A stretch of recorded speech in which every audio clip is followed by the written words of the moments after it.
The first gunshot sent Vera Valentine ducking behind a water trough as the dusty main street of Cottonwood Springs erupted into chaos. It was 1874, and she had chosen the worst possible moment to arrive in this God-forsaken corner of Arizona territory. "Get down, miss." A gruff voice called out as another shot cracked through the air. Vera peered around the edge of the trough to see a tall, broad-shouldered man sprinting toward her, dust kicking up from his worn leather boots. His face was partially obscured by the shadow of his hat, but she could make out a strong jawline covered in several days' worth of stubble. "What on earth is happening?" Vera demanded as the stranger slid down beside her, his back pressed against the wooden trough. "Nothing unusual for a Tuesday," he replied with surprising calm, checking the revolver in his hand. "Just my boy Caleb causing trouble again." Vera's eyes widened as she spotted a young boy, no more than 12, running across a rooftop, whooping and hollering while being chased by what appeared to be the town sheriff. "Your son is up there," she gasped. "One of 4, the man said with a weary sigh. "I'm Xander Quill, by the way." "Most folks just call me Xander." He tipped his hat slightly. "And you must be the new schoolteacher the town's been expecting." Vera nodded, trying to maintain her composure despite the absurdity of the situation. "Vera Valentine, I was told this position would be challenging."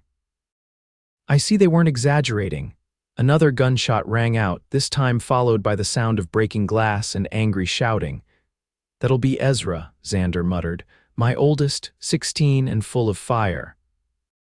"Mr. Quill," Vera said firmly, gathering her skirts to stand, "I think it's time you collected your children before someone gets seriously hurt." Xander looked at her with something like admiration sparking in his deep blue eyes. "Madam, folks around here have been trying to wrangle my wild bunch for years. What makes you think you'll fare any better?" Vera straightened her spine and brushed the dust from her traveling dress.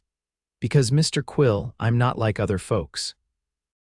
The commotion that had greeted Vera's arrival wasn't an anomaly, she would soon discover. By the end of her first week in Cottonwood Springs, she'd learned that the Quill children were infamous throughout the territory. Their mother had died 3 years prior, leaving Xander to raise 4 spirited children alone while running his struggling ranch outside of town. Ezra, the oldest at 16, had a knack for starting fights with boys twice his size. Caleb, 12, could climb anything and delighted in raining pebbles or water on unsuspecting townsfolk. 10-year-old Samuel was quieter but had an unsettling habit of collecting snakes and releasing them in public places. And little Eliza, just 8, was perhaps the most daring of them all, riding horses that grown men feared to mount and speaking with a boldness that shocked the town's most proper ladies. The Quill children attended school sporadically at best, and no teacher had managed to keep them in line for more than a few weeks. The previous schoolmaster had left town after finding his desk filled with rattlesnakes courtesy of Samuel, no doubt. Vera's rented room above the general store offered a perfect view of the town's main street, and she spent her first Saturday in Cottonwood Springs watching the chaos unfold. Xander rode into town with all 4 children piled into a weathered wagon, and within minutes, they had scattered in different directions like buckshot. She watched as Xander tried valiantly to corral them, his tall frame moving with surprising grace for such a large man. There was something compelling about him, a quiet strength that suggested he was capable of far more than managing his wild brood, yet the children consistently eluded his grasp. By midday, the exasperated father had gathered 3 of his children back to the wagon, but Eliza remained missing. The town seemed to collectively sigh and shake its head, as if this were a regular occurrence not worth remarking upon. Vera slipped on her shawl and made her way downstairs. The autumn air carried a slight chill as she stepped onto the boardwalk, nodding politely to the locals who eyed her with curious expressions. "Miss Valentine," called Mrs. Patterson from the millinery shop. "I wouldn't trouble yourself with the Quill girl. Her father will find her eventually." "I'm not troubled at all," Vera replied with a smile. "Just stretching my legs before Monday's classes begin." She had a hunch about where the young girl might be hiding. During her tour of the town, Vera had noticed a magnificent oak tree behind the church, its sprawling branches perfect for climbing. Sure enough, as she rounded the corner of the whitewashed building, she spotted a small figure perched high among the leaves. "It's a lovely view from up there, I imagine," Vera called up casually, not making any move to demand the child come down. Eliza peered down suspiciously. "You're the new teacher," she stated flatly. "I am, and you must be Eliza Quill. Pa says we have to go to school on Monday." The girl's tone made it clear what she thought of this mandate. "That's right," Vera confirmed, settling herself on a nearby bench and pulling an apple from her pocket. She polished it against her skirt before taking a crisp bite. "Though I can't imagine it will be very interesting for someone who can tame wild horses and climb trees like a mountain lion." Eliza's curiosity visibly piqued. "School ain't interesting. It's just sitting and writing and getting switched when you talk." "Is that what the last teacher did?" Vera asked mildly, continuing to eat her apple with apparent unconcern for whether Eliza stayed in the tree or not. "Mr. Henderson was mean. He pulled my braids when I couldn't spell agriculture." "Well, that doesn't sound very effective," Vera mused. "If I were teaching someone to spell agriculture, I might take them to a farm first so they could see what it means." Eliza inched down to a lower branch. "You'd take us to a farm, perhaps. I believe in learning by doing when possible." Vera finished her apple and tossed the core aside. "Your father seems to be looking for you. The rest of your siblings are already at the wagon." "Pa gets mad, but he don't stay mad," Eliza said with the confidence of a child who knew she was loved despite her mischief. Nevertheless, she swung down from the branch with practiced ease, dropping the last few feet to land in a crouch. "You're not like the other teachers." "No," Vera agreed, "I'm not." As they walked back toward the main street, Eliza surprisingly slipped her small hand into Vera's. "Pa says Mama used to have a garden. Did you know plants can heal people?" "I did know that," Vera said. "My grandmother was what some folks call a hedge, which she knew all about plants and their properties." "What's proper ties?" Eliza sounded out the word carefully. "It means what they can do or how they work." Vera smiled down at the girl. "Perhaps that's something we could learn about in school." When they rounded the corner onto Main Street, Vera could see the relief wash over Xander's face at the sight of his youngest child walking hand in hand with the new schoolteacher. "Miss Valentine," he called, tipping his hat. "I see you found my little runaway." "Not at all, Mr. Quill," Vera replied with a smile. "Miss Eliza and I were just having a chat about botany." Eliza beamed up at her father. "That means plants, Pa. Miss Valentine says we might learn about healing plants in school." Xander's eyebrows rose in surprise as he looked from his daughter to the schoolteacher. Something flickered in his expression, a cautious hope, perhaps. "That would be something," he said softly, helping Eliza up into the wagon. "Thank you, Miss Valentine." "My pleasure, Mr. Quill." "I'll see all of you bright and early Monday morning." As Vera watched the wagon pull away, dust rising in its wake, she felt a flutter of anticipation in her chest. The Quill children would be a challenge, certainly, but there was something about their wild spirits that called to her. And their father, with his weathered hands and kind eyes that held such sorrow beneath their surface, he intrigued her more than she cared to admit. Monday morning arrived with golden sunshine streaming through the schoolhouse windows. Vera had spent Sunday preparing the one-room building, airing it out and rearranging the rigid rows of desks into a semicircle that would foster more discussion among the students. The town's children began filing in shortly before 8 o'clock, eyeing the new arrangement with curiosity. By 5 minutes past the hour, all seats were filled except for 4. The Quill children were notably absent. Vera had just begun introducing herself to the class when the door burst open, and Ezra Quill strode in, followed by his 3 younger siblings. Unlike the other students in their clean, pressed clothes, the Quills looked as though they'd been dragged backward through a bramble patch. Ezra's shirt was untucked, Caleb's face bore smudges of dirt, Samuel clutched something suspicious in his pocket that appeared to be moving, and little Eliza's braids were coming undone. Sorry we're late, Miss Valentine, Ezra said, not sounding sorry at all. Pa's wagon wheel broke and we had to walk the last mile. The class collectively held its breath, waiting to see how the new teacher would respond to this disruption. Thank you for the explanation, Ezra, Vera said calmly. Please take your seats, we were just getting acquainted. The four children shuffled to the empty desks, whispering among themselves. Vera continued her introduction as if there had been no interruption, explaining her background and her approach to teaching. Today, she announced, we're going to begin with something different. Please take your slates and come outside with me. Confused but intrigued, the students followed her into the schoolyard, where Vera instructed them to find a comfortable spot on the grass. I want you to look around and draw something that catches your eye. It could be a bird, a cloud, a tree, anything at all. Then we'll discuss what you've observed and how it connects to our studies. The Quill children exchanged glances, clearly suspicious of this unorthodox approach. But as the other students began sketching eagerly, curiosity got the better of them. Eliza was the first to begin drawing, her small face intense with concentration. One by one, her brothers followed suit. When they returned to the classroom, Vera asked for volunteers to share their drawings. To her surprise, Samuel Quill's hand shot up first. I drew this, he said, holding up his slate to reveal a surprisingly detailed sketch of a horned toad. It lives under the schoolhouse steps. Excellent observation, Samuel, Vera praised. That's a Texas horned lizard.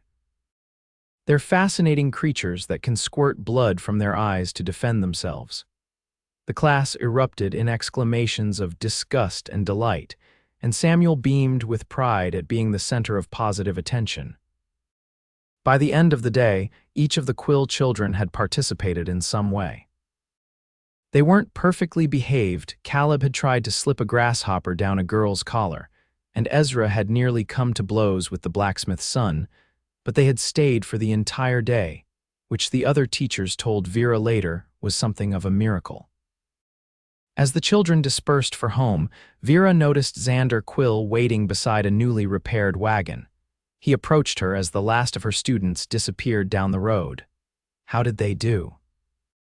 He asked, his voice gruff with what sounded like resignation, as if he were preparing himself for the usual complaints. They're bright children, Mr. Quill, Vera said honestly. Spirited, yes, but eager to learn when given the chance to do so in their own way. Xander's expression softened with surprise. You're the first teacher to say anything positive about them. Then the others weren't looking closely enough, Vera replied. Ezra has a natural gift for mathematics. He calculated the angle of the sun's shadow faster than I could. Caleb's energy could be channeled into physical sciences. He's curious about how things work. Samuel's knowledge of local wildlife is impressive, and Eliza, she smiled. Well, Eliza reminds me a bit of myself at her age. Heaven help us, Xander murmured, but his eyes crinkled at the corners. Thank you, Miss Valentine, for giving them a chance. That's all any of us need sometimes, Mr. Quill. A chance. Their eyes met for a moment longer than was strictly proper, and Vera felt a warmth spread through her chest that had nothing to do with the afternoon sun. The following weeks established a new rhythm in Cottonwood Springs. The Quill children still caused their share of trouble. There was the incident with the sheriff's horse being found on the roof of the livery stable. Caleb swore he had nothing to do with it, despite being the only one who could have managed such a feat. And the time Ezra bloodied the nose of a traveling salesman who had made disparaging remarks about Xander's rundown ranch. But they came to school every day, and gradually, their disruptive behaviors lessened as Vera found ways to engage their unique talents. She took the class on nature walks where Samuel could shine as a guide to local flora and fauna. She incorporated physical activity that allowed Caleb to expend his endless energy. She gave Ezra leadership responsibilities that channeled his protective instincts, and she encouraged Eliza's interest in medicinal plants with special projects. Xander began to linger after school when he came to collect his children, first to discuss their progress, then simply to talk with Vera. He told her about his late wife, Catherine, who had died of fever 3 years earlier, leaving him struggling to raise 4 children while keeping their small ranch afloat. The children changed after she died, he confided one crisp October afternoon as they walked slowly behind the wagon where the 4 Quill children were engaged in an animated discussion about a frog they'd found. It was like they went wild with grief, and I didn't know how to tame them again. Perhaps they didn't need taming, Vera suggested gently, just understanding. Xander glanced at her, his eyes softening. You seem to understand them better than anyone. I understand what it's like to not fit neatly into what society expects, she admitted.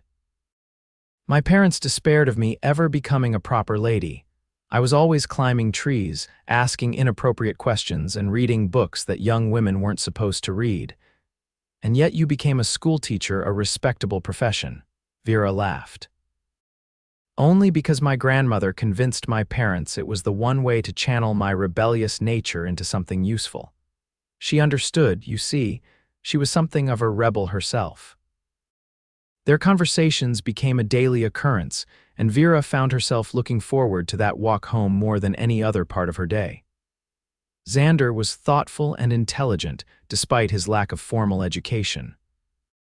He read voraciously, borrowing books from the small town library whenever he could.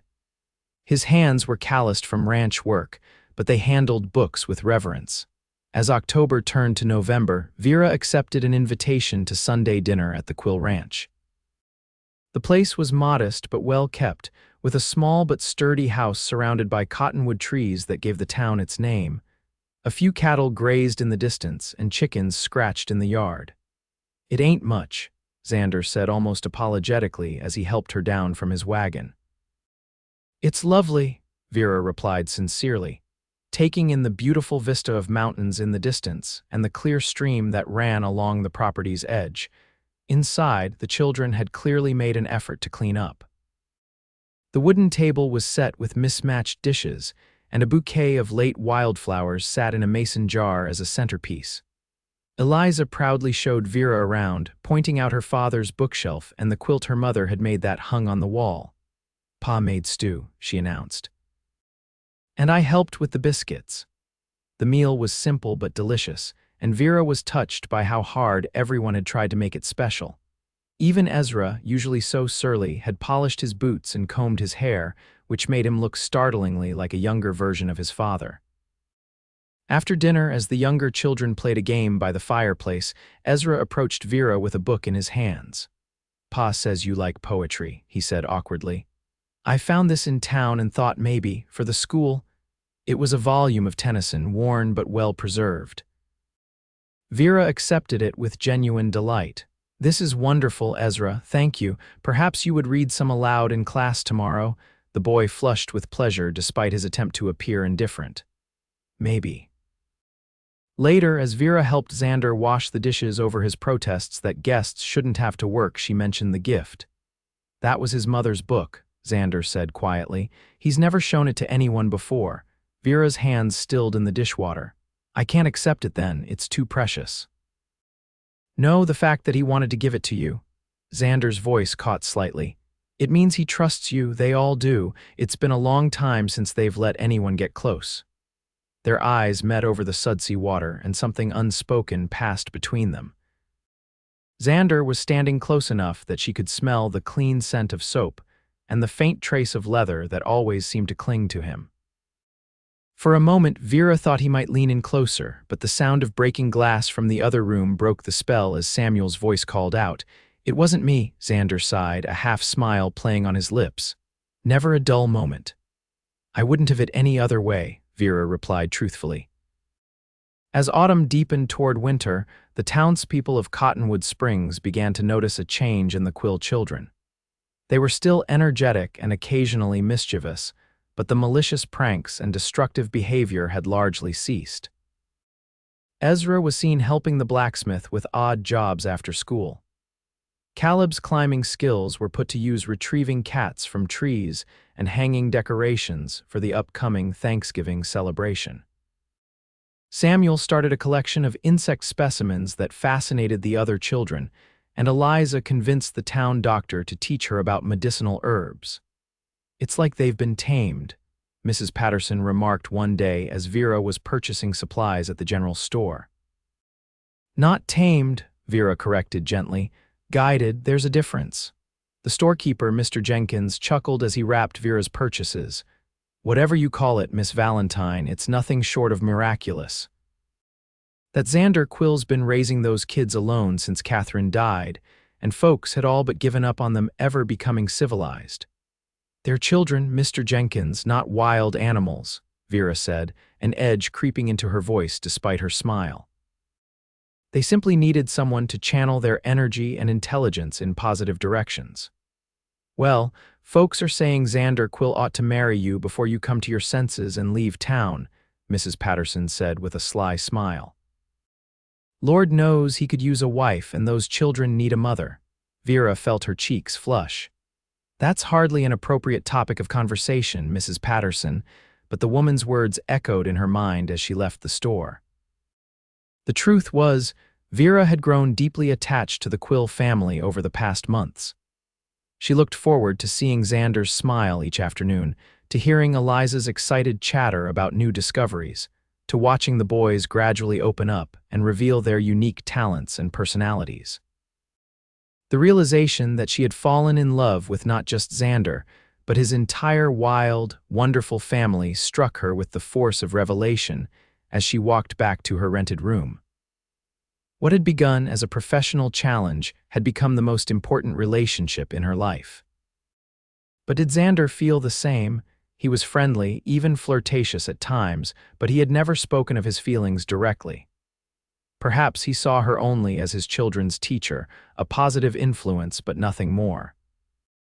The annual Thanksgiving celebration in Cottonwood Springs provided an answer to her unspoken question. The entire town gathered in the church hall for a communal feast, with each family bringing dishes to share. Vera had spent the previous evening baking her grandmother's famous apple pie, a recipe she guarded zealously. The hall was festively decorated with dried corn husks and pumpkins, the long tables groaning under the weight of turkeys, hams, casseroles, and desserts of every description. Children darted between adults, excitement making them even more boisterous than usual. Vera was helping to arrange the serving table when the Quill family arrived. She glanced up to see Xander ushering his 4 children through the door, all of them dressed in their Sunday best. Ezra was actually wearing a tie, looking uncomfortable but determined to make a good impression.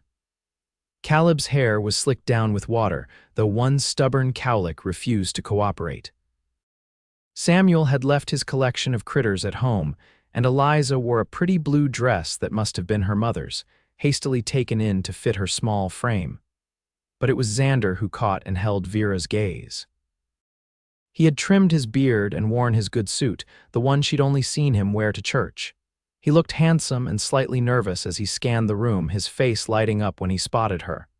"Miss Valentine," he greeted, making his way through the crowd toward her. "Happy Thanksgiving." "Happy Thanksgiving, Mr. Quill," she replied, suddenly aware of how many eyes were watching their interaction with interest. "You all look very nice today." "Pa made us wash behind our ears twice," Caleb complained, tugging at his collar. "And it was worth every minute of your whining," Xander said with a wink at Vera. "We brought sweet potatoes, Eliza's recipe, with extra cinnamon, just how you like them," Eliza added proudly, presenting the covered dish to Vera. "That's very thoughtful, thank you." Vera accepted the dish, touched by the personal touch. "I made apple pie with the secret ingredient," Eliza asked, eyes wide. Vera laughed. "Yes, with the secret ingredient."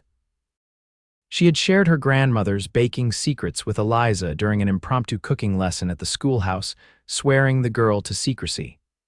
The meal was a joyous affair, with the Quill family sitting beside Vera at one of the long tables. The children's improved behavior did not go unnoticed by the townsfolk, who remarked on it repeatedly to Xander. "Miss Valentine's a miracle worker," the sheriff said, clapping Xander on the shoulder. "These kids of yours were headed for trouble before she came along." "They were always good children," Vera interjected. "They just needed the right opportunities to show it."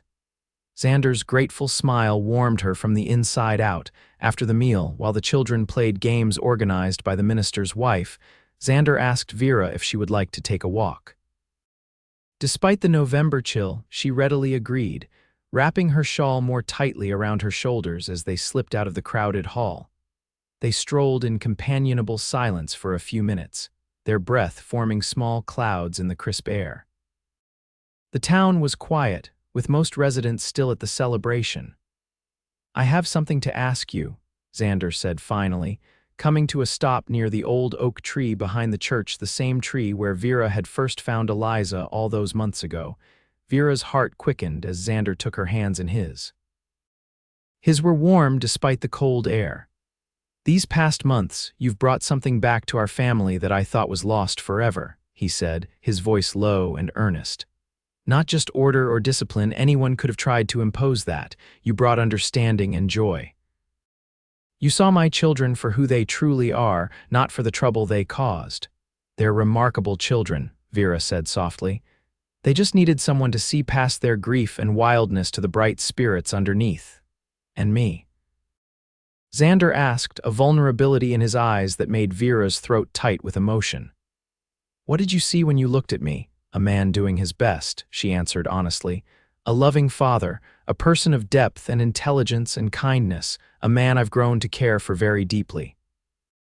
Xander's smile was like sunrise breaking over the mountains. "I love you, Vera Valentine. I think I started falling in love with you that first day when you weren't afraid of gunshots or my wild children or any of the chaos that follows my family wherever we go." He reached into his pocket and pulled out a small, worn velvet box.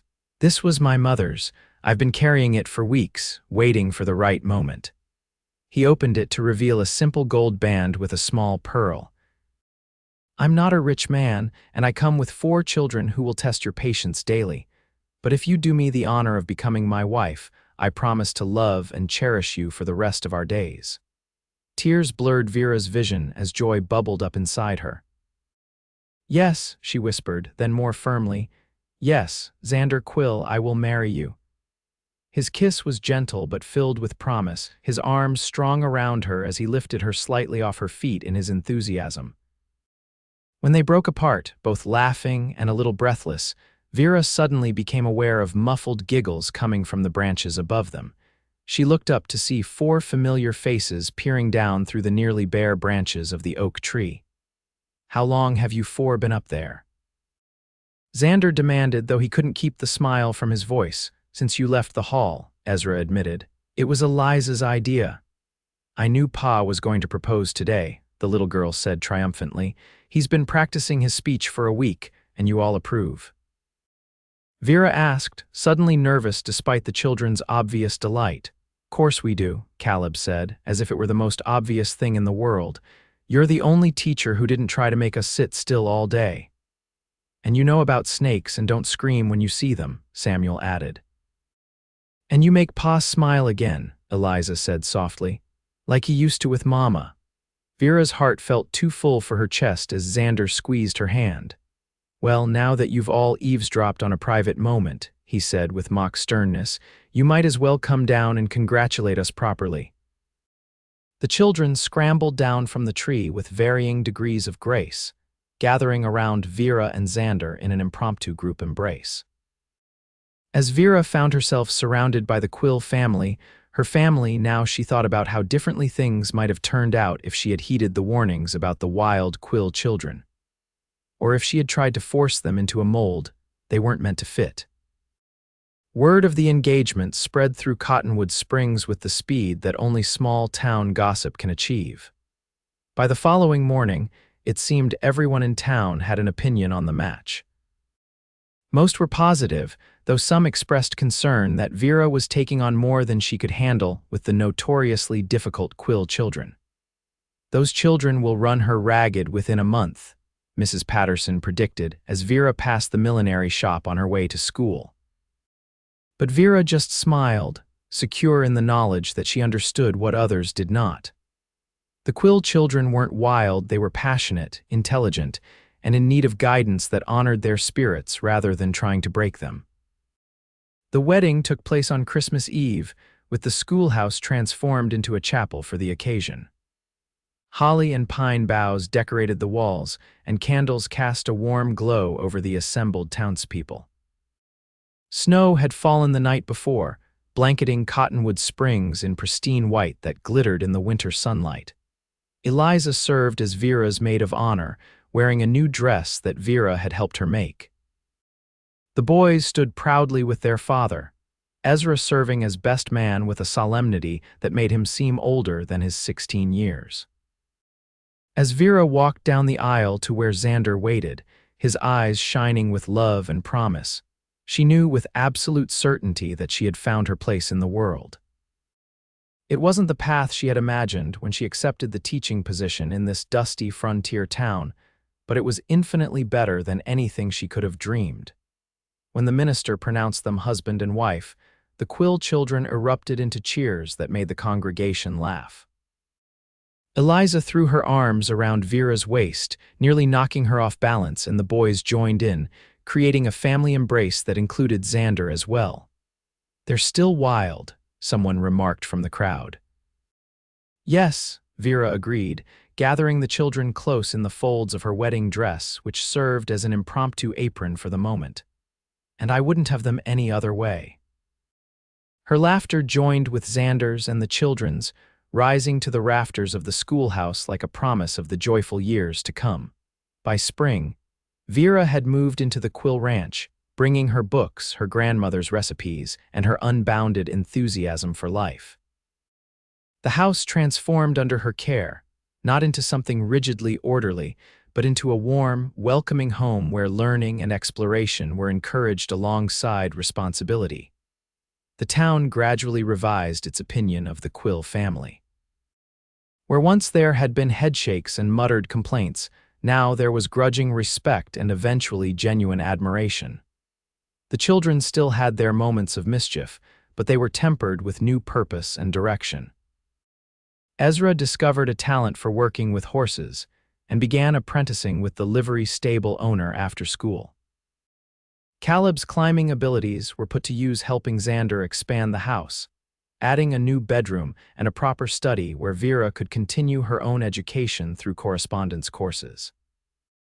Samuel's interest in nature developed into a serious pursuit of scientific knowledge, with Vera encouraging him to keep detailed journals of his observations. And Eliza flourished under Vera's guidance, her natural leadership abilities and compassionate nature making her a favorite among the younger children at school. As for Xander and Vera, their love deepened with each passing day. He marveled at her patience and creativity, while she admired his steadfast devotion to his family and his willingness to learn new ways of parenting. Together, they built something neither had thought possible after the losses they had endured. One evening, as summer approached and the days grew longer, Vera sat on the porch of their home, watching Xander and the children playing an improvised game of baseball in the yard. Ezra hit the ball with such force that it soared over Xander's head, sending him running backward with his arms outstretched. "That's it, Pa!" Eliza cheered from her position as catcher, her braids bouncing as she jumped up and down. Xander made a spectacular catch, tumbling to the ground but holding the ball aloft in triumph. The children piled on top of him, their laughter ringing out across the ranch. As Vera watched them, one hand resting lightly on her stomach where the first signs of new life were just beginning to make themselves known, she thought about how perfectly things had worked out. She hadn't tamed the wild Quill children. She had simply shown them and their father how to channel that wildness into strength. And in return, they had taught her that love isn't about changing people to meet your expectations. It's about embracing them exactly as they are, wildness and all.